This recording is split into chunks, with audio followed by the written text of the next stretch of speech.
Fury Media presents Rumble vs. the Airwaves, a music, nostalgia, gaming, and culture podcast. I'm Tim. Here's Rumble. Well, thank you, Tim, for that special live introduction there. I feel like I practice. Yeah, I feel like Jimmy Fallon or like something like that. Those guys always got their sidekicks up there on stage to announce him, you know, or like whoever the guy is on SNL. That guy, unsung hero of SNL, whoever announces it at the beginning of every episode. I am like drawing a blank. I don't know if anyone is he a person whose name we should know? Are we uneducated? I mean, I think they announce it. Do they? Huh.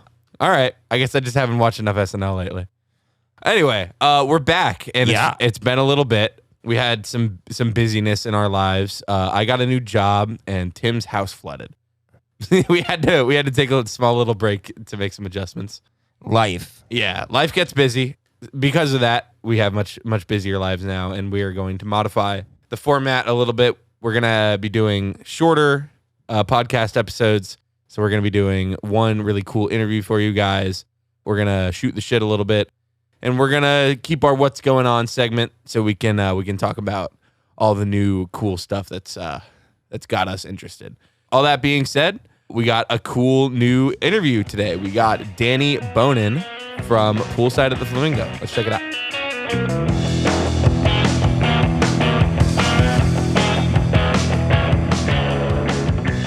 So we got Danny here from Poolside at the Flamingo. What's up, Danny? Hey, thanks for having me, guys.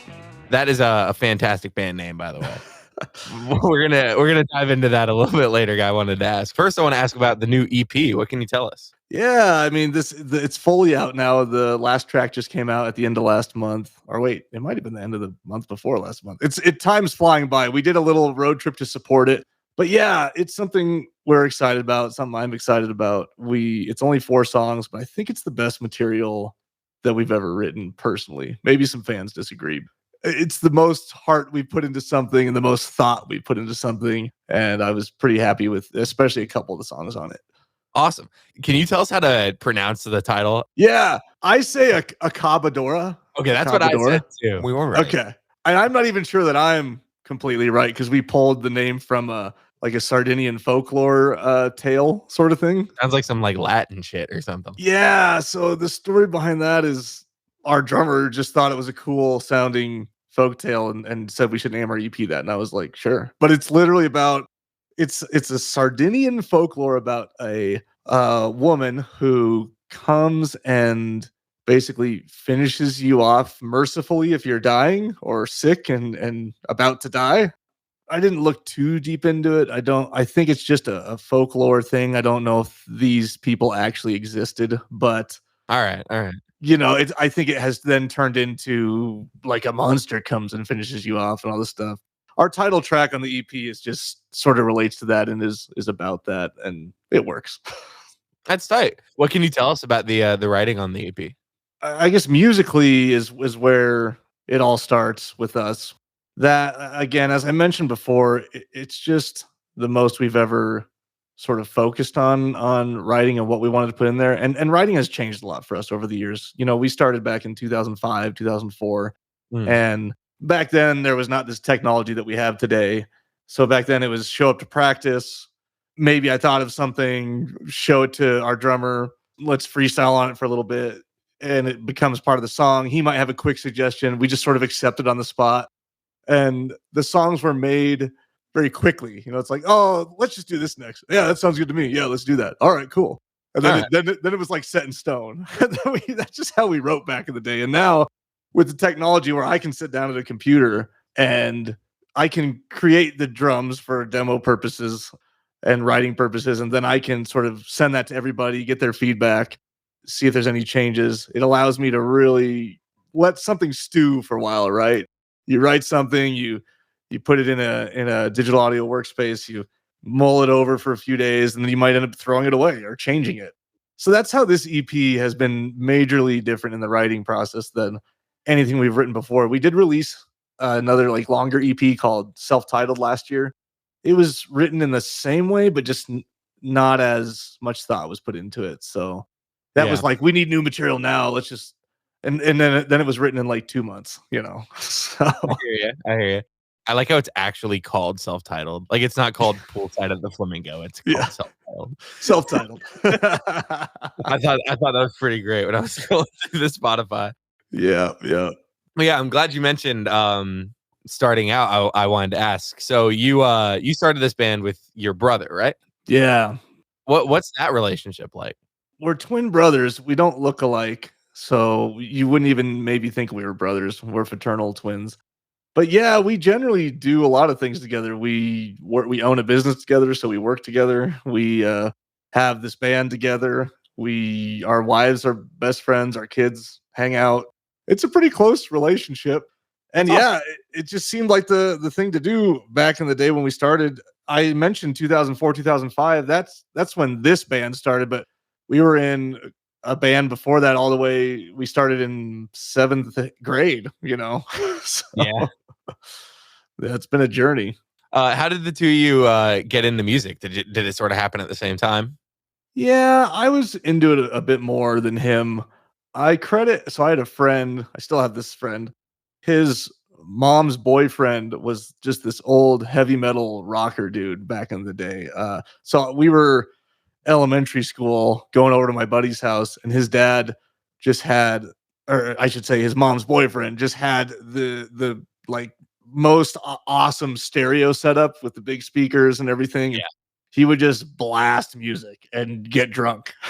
And and back then he was blasting like 6 Feet Under and Pantera, and it was like the first Korn CD. No one even knew who they were yet, and White Zombie and all these bands, and that was when we were first sort of exposed to it, because I came up on softer stuff like, whatever was on the radio or easily accessible at the time, like The Offspring or Nirvana. Yeah. Things that my dad would listen to on the radio, alternative music at the time, Rage Against the Machine, stuff like that. Mhm. But then it was like I'd go to his house and there'd be who's White Zombie and all these bands, and that's sort of where it started. Then I was the only kid in elementary school wearing band shirts. I'd have like a Marilyn Manson shirt or a Cowboys from Hell shirt on, and then I'd get reprimanded. You don't, Yeah. Danny, don't wear your band shirts on field trips. And my brother just got into it too, and that was the crowd we got in with in middle school. Middle school becomes a little cliquey, and it was like we were in that crowd to listen to metal and skated, and that's just where it went to. Then Slipknot came out and all that, and it was over. I'm glad to hear you're all like a pretty close knit group. I hear of like siblings that came up together and ended up hating each other, like Liam and Noel Gallagher from Oasis or I something. was gonna say, especially musicians. Yeah. No, what works with our relationship, and I don't think he'd mind me saying it, but what works is that I'm sort of in charge most of the time and make decisions, and Yeah. he's pretty much just cool with whatever. So I hear that. that works in band life. It works in our business we have together. We have a podcast together. It's like he's pretty much just easygoing and cool with whatever. If there's something that really irks him, he'll stand up and be like, "Whoa!" But rarely does that happen. And I just know that he's okay with certain things and make the decisions. For sure. At what point were you two like, we gotta like start a band together? Who made that? Who made that first call? So I think it was honestly was 6th grade. Our buddy had an older brother who was like a freshman in high school, and they were in a band. They had this like cool older kid high school band, right? And we thought they were so cool. And actually, our current drummer was in that band. He was You got the freshman? Yeah. So our current drummer was like a freshman, and we were in 6th grade, right? So we didn't get him at the time. He was in that band. Oh, okay. Yeah, no. So my brother and I and my buddy, whose older brother was in that band, started a little band. We didn't even have a drummer at first. It was like my brother sang or screamed, and my buddy played guitar, and I was like, it was just them at first, and then I was like, can I play guitar too? Like, I'm learning how to play guitar, and Yeah. that happened. And then like we had another buddy that started learning how to play drums, so all of us were just horrible. The songs were just really bad. We sort of kept that.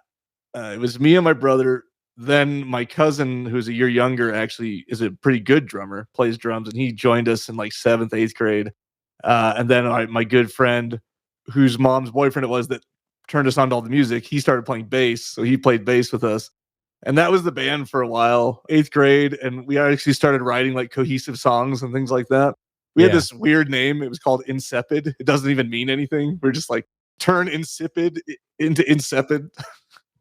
Yeah. Those like middle school band names are Yeah. always amazing. Yeah. You know, my brother had the coal chamber braided bangs from Dez like coming down, and his head was shaved. The rest of his head was shaved, and everyone had colored hair. And it was just, it was a little ridiculous. So we went on like that for a while. And then it was like high school. Like we were in later on in high school when, the true like talents and wants started coming out. So me and my brother were wanting to keep playing. My cousin didn't. Our bass player did, but like couldn't afford to travel and stuff. And then that drummer that was older than us in my buddy's band, like he was like, I want to jam with you guys now since, we're not these little middle schoolers anymore. And Yeah. that's sort of how it became similar to what it is today. We actually were in another form. We used to be called Out for Blood before Poolside at the Flamingo. Okay. In a very same, me and my brother and our current drummer were in that band and a couple other guys. And we did a couple tours like that and had what I still would think is a pretty good album. We had some issues, and also we renamed it just because there were like 3 other Out for Bloods, and we were trying to decide on a name, and every deathcore style name was already taken by like 3 other bands, And yeah, I don't know. I'm like jumping into that, but we just decided first fucking name that came to our heads, and it was Poolside at the Flamingo because we had been watching a lot of Fear and Loathing in Las Vegas at the time. We just went with it. We were unsure of it for a few days, but we're like, fuck it, let's just go with it. This was at the time when weird band names weren't uncommon. You had Tony Danza, Tap Dance Extravaganza. You had See You Next Tuesday, and I Wrestled a Bear once, and all these bands like that. And we were in the similar genre. That's how sort of we became the lineup that we are today. Later on, then we lost our original bass player, and we've had now the same one for about 7-8 years now. That's rad. Tell us about the podcast that you and your brother got going on. Yeah, we have a horror podcast called The Cult Classic Horror Show. We've been doing that for a long time. We're on like episode 300 something now. Yeah, okay. Yeah, so him and I and 2 of our buddies, there's 4 hosts. We get together. It's bi-weekly now. It used to be weekly. And we just talk about a specific horror movie. We get super deep behind the scenes, how it was made, even like the directors coming up and stuff like that, how it was made, like all the little behind the scenes stuff, how like on set and stuff, and the release and the details about that. And then we just bullshit about it a lot too. It's pretty raunchy. Yeah. But yeah, we pick classics. Of course, we've gone through the classics franchises like Friday the 13th and Nightmare on Elm Street. Then we'll cover things like Street Trash and Poultrygeist and just these really obscure B horror movies. But then we'll hit on a clout. We just did Final Destination last week, the first one. So Yeah. I like that movie. yeah. So it was good to revisit it. We're all over the place. I'm a big fan of when like one of my friends will show me like some really campy horror movie. Yeah. Have you I've seen never seen Final before. Destination? I haven't seen that, no. But not long ago, my buddy Egan showed me Leprechauns in the Hood. Ah, yes, we've covered that one. Absolutely amazing. We covered all the Leprechauns. It was a long, arduous There are like task. 9 of those movies. There's a lot. It wasn't as bad as the Puppet Masters, but it was a chore. I tell you what. But we've also interviewed directors of B movies and some actors from the franchises like Evil Dead and things like that. Yeah, it's a fun thing. We also have produced a couple horror films on the side and Oh and all yeah, that. Yeah. So that's fun. yeah, so my brother and I, we're sort of involved in the film industry as well, mostly as actors, but we've done some producing and some of our own films here and there. Okay. What kind of like acting jobs have you done? We've been lucky enough in the last few years to start to work our way up. I don't know, man. Like my best one is probably a Western I did a couple years ago called Murder at Yellowstone City. It's got like Richard Dreyfuss and Gabriel Byrne and Thomas Jane and Anna Camp. It's got a lot of names in it. We did a film with Kevin Bacon and Machine Gun Kelly like a couple years ago. Oh yeah, called One Way. It's like about a dude on a bus. I did another Western coincidentally with Machine Gun Kelly, Sam Worthington, and a couple called The Last Son. A lot of these were straight to streaming, but they got decent cast and were made well. Yeah, man. So did you actually like talk to Machine Gun Kelly? Yeah, actually, because we did 2 films with him.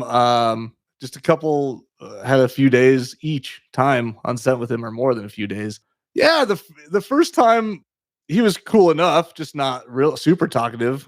But then the second time we ran into him, it was like, oh, I remember you guys. I remember you. What's up? And then it was like, then we talked to him most of the afternoon while waiting around for shit. And he had his daughter with him and stuff. So That's pretty cool.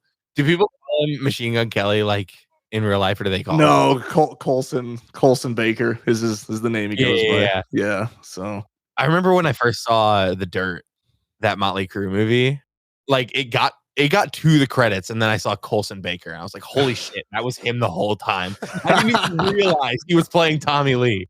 I actually haven't watched that movie. I need to watch it. I haven't watched it. He learned how to play the drums and everything. Like, Damn. say what you want. He put on a great performance. He was a cool, like, again, the second time more so, but he was a cool guy in person. I have nothing bad to say about him, really. I've heard he's pretty chill. Yeah, super chill. Like he was even dealing with, there was some crowds and stuff, trying to get on him and shit. And he was pretty cool for sure. Oh, I meant to ask. I'm jumping back a little bit here. But with the podcast, do you only review like older movies that have like big cult followings, or do you do some of the newer stuff? No, we've like started to come out of the older ones a bit. Okay. Yeah, we usually don't do anything brand spanking new unless there's some hoopla about it or it connects to an older franchise. Like recently we did Exorcist Believer because it was so fucking horrible, and we had covered all the other Exorcist movies. Okay.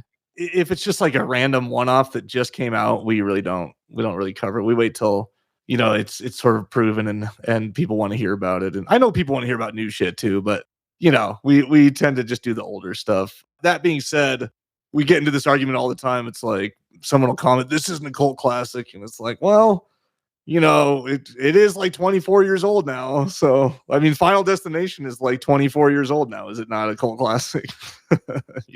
So what I'm hearing is you didn't cover the Five Nights at Freddy's movie. No, I have we did not cover Five Nights at Freddy's. Man, missing out, dude. I haven't even watched it yet. I need to watch it. It was okay. As a movie, it wasn't great, but if you go into it expecting it to be a silly, like campy horror movie, then you're going to be satisfied. I've heard it's like semi-appropriate for kids, and I think that's why I haven't watched it yet. Yeah, no, it's not like grotesque or top it with gore or anything like that. No. I watched Willy's Wonderland, which is similar to it, but it's just Nicolas Cage with no lines, like chopping up animatronics the whole time. Yeah, just like everyone's hopping on the mascot horror genre after Five Nights at Freddy's blew up.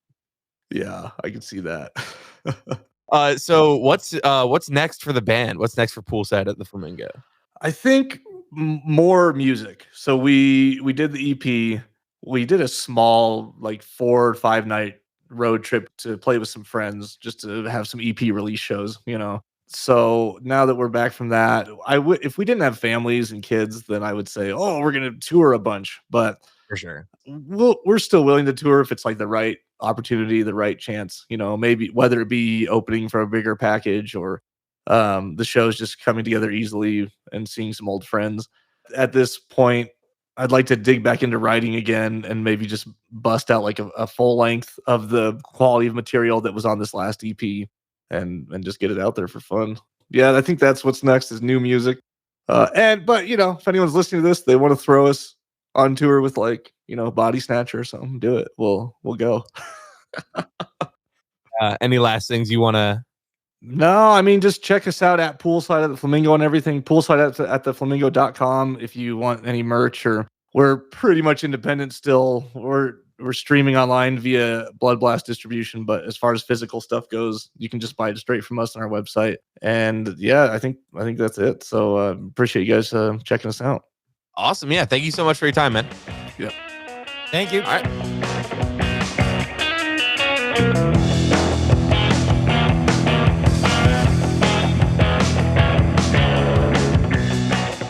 Hey, Rumble. So, a movie theater in Soho in London is getting a lot of backlash. Received a lot of backlash. The Prince Charles Cinema, because they were set to premiere a movie, the first movie, the entire screenplay was written entirely by an AI model. This Swiss filmmaker, what was his name? It was Peter Luisi, used ChatGPT to create an entire script for a movie about a screenwriter who finds out that AI is a better screenwriter than him. It's all very meta. And a lot of people were very mad about it because people have strong opinions against AI making art. You know, it's not human. Yeah. Regardless of how you feel about that, this is totally interesting. And I feel like I'm going to definitely watch it. I'll give it a watch for sure. Yeah, it's set to come out for free online on July 11th. So I'm going to be on the lookout for that for sure. What about you, Tim? I've been watching a couple shows. I've been watching House of the Dragon season 2. Only about, I think, 3 episodes in. Okay. It's been really good so far. It is a prequel to Game of Thrones. I've been watching that show. I've been enjoying it. House Black versus House Green's kind of the big thing right now. All right. They got all the dragons. I'm not going to spoil too much, but it's good. If you enjoyed Game of Thrones, like the first half of Game of Thrones, you should watch it. For sure. Also been watching The Acolyte, which is a Star Wars in-universe TV show. Yeah. And that is about 100 years in the past before episode 1. Okay. That's really cool. That's been getting some hate online, but I like it. What's it getting hate for? Is it? It's getting hate because... Is it like breaking the canon a little bit? Not really. Like in Phantom Menace, they state that the Sith have been gone for 1,000 years. Right. Well, this dude pops up who's obviously like Sith-like, but they haven't declared that he's a Sith yet. And also, like, it could have got washed under the rug. We don't know where it's going. So let people getting a little bit of that kind of stuff. Okay. I hear you. Yeah. I'm glad you're liking it so far. Yeah. The last thing we got is some news in the world of Midwest emo.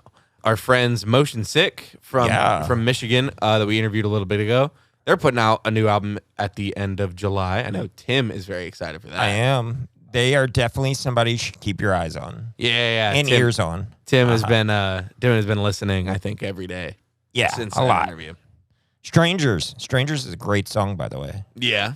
That's a good song. Hot Mulligan dropped 2 new songs. Both of them were very fun, very groovy. The Front Bottoms are going out on tour. They are coming to Florida. Thank God. They're coming to Orlando, so I'm going to be there day before Tim's birthday. Woo! I might actually go see them, even though I've never listened to them. Dude, the most I've listened to them prepped. is you and Jordan playing them in here. I'll get you prepped. And the big piece of Midwest Emo news is Modern Baseball put out 2 acoustic demos from the vaults. They were both mixed and mastered by Ian Farmer. Yeah, it was definitely cool to hear something, that we hadn't heard before.